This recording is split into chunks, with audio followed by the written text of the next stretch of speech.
हनुमान बेनीवाल कभी नहीं बन पाएंगे राजस्थान के सीएम। हमने अक्सर सुना है कि दूल्हा तो मैं ही बनूंगा, सीएम तो मैं ही बनूंगा। अब भाई, राजस्थान की राजनीति में मुख्यमंत्री बनने की इच्छा किसकी नहीं होती? कौन है जो इस कुर्सी का सपना नहीं देखता? लेकिन जब बात हनुमान बेनीवाल की आती है तो उनकी ये हसरत, ये इच्छा जरा ज्यादा ही बड़ी नजर आती है। सोशल मीडिया पर माहौल तो ऐसा बन जाता है कि जैसे बेनीवाल जी कल ही शपथ लेने जा रहे हैं, मगर हकीकत के धरातल पर कहानी थोड़ी अलग है। आज हम विश्लेषण करेंगे उन बड़े कारणों का जिनकी वजह से हनुमान बेनीवाल इस बार भी सीएम की रेस में काफी पीछे है। सबसे पहला और बड़ा कारण, बेनीवाल की राजनीति का केंद्र। अक्सर उन पर आरोप लगता है कि वो हमेशा जाट जाट करते हैं। देखिए, राजस्थान की राजनीति में जाट समुदाय एक बहुत ही बड़ी ताकत है, लेकिन आंकड़ों को समझिए। राज्य में जाट आबादी लगभग 9 से 15% के बीच मानी जाती है। अब गणित एकदम सीधी है, अगर आप सिर्फ 15% को खुश करने में लगे रहेंगे तो बाकी की संख्या का क्या होगा, बाकी की जातियों का क्या होगा? कांग्रेस और बीजेपी सालों से सत्ता में इसीलिए है क्योंकि वो किसी एक जाति पर नहीं बल्कि सर्व समाज को साथ लेकर चलती है। जब तक बेनीवाल अपनी छवि सिर्फ जाट नेता से बदलकर 36 कौम के नेता नहीं बनेंगे, तब तक जयपुर की गद्दी उनसे काफी दूर ही नजर आएगी।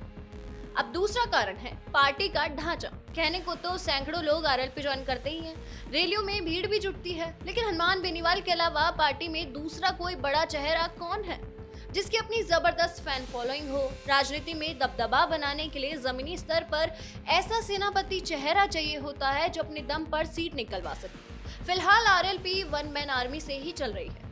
जब तक जमीनी पकड़ वाले मजबूत नेता साथ नहीं जुड़ेंगे, तब तक एक अकेले बेनीवाल पूरे राजस्थान को कब तक चलाएंगे?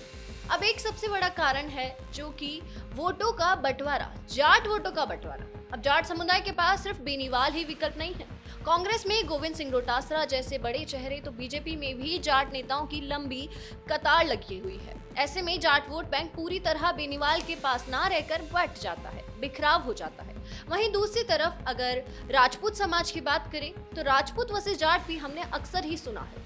अगर कोई जाट नेता उच्च पद पर आ जाता है तो राजपूत समाज उसका विरोध करने में लग जाता है। और अगर बात करें राजपूत वोट बैंक का, तो झुकाव बीजेपी के बड़े दिग्गजों की तरफ रहता है।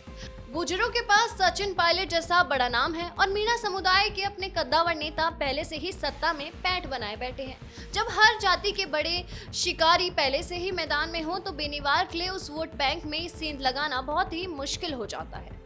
अब सच तो ये है कि बेनीवाल का क्रेज सोशल मीडिया पर तो तूफान की तरह दिखाई देता है, लेकिन उस डिजिटल हवा को बूथ लेवल तक लेकर जाकर वोट में बदलना अभी बहुत मुश्किल है।